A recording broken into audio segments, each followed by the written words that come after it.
ஆராய்ச்சி நிர்வாகி, தலைவர் ஆகிய பதவிகளை வகித்தவர். மத்திய வேளாண்மை துறை செயலாளர், மத்திய திட்டக்குழு உறுப்பினர் போன்ற உயர் பதவியில் மின்னியவர். உணவு உற்பத்தியில் பின்தங்கியிருந்த நமது நாடு தன்னிறைவு பெற பசுமை புரட்சியை ஏற்படுத்தியவர்.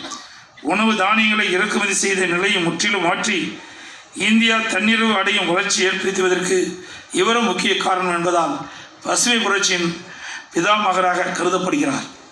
இந்திய அரசு பத்மஸ்ரீ, பத்மபூஷன் ஆகிய பட்டங்களை இவருக்கு வழங்கி கௌரவித்திருக்கிறது.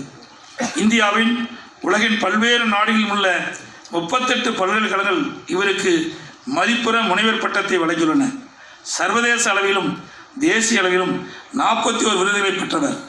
பெருமைமிகு மகசேச விருது, கொலம்பியா பல்கலைக்கழகத்தின் வால்வோ விருது ஆகிய இவருக்கு வழங்கப்பட்டிருக்கின்றன.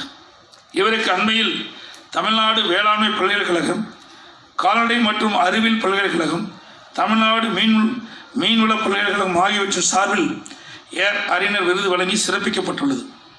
அறிஞர் திரு எம்.எஸ். சுவாமிநாதன் அவர்கள் இன்றைய இளைஞர்களுக்கு ஒரு முன்மாதிரியாக விளங்குகின்றார். இன்றைய இளைஞர்கள் இவரை போல நாடு முன்னேற்றத்திற்காக பணியாற்ற வேண்டும் என்று அன்போடு இந்த நிகழ்ச்சியின் வாயிலாக கேட்டுக்கொள்கின்றேன். தமிழ் இலக்கியத்தில் தனக்கென ஒரு இடத்தை ஆய்வுகளின் மூலம் பெற்ற தமிழர்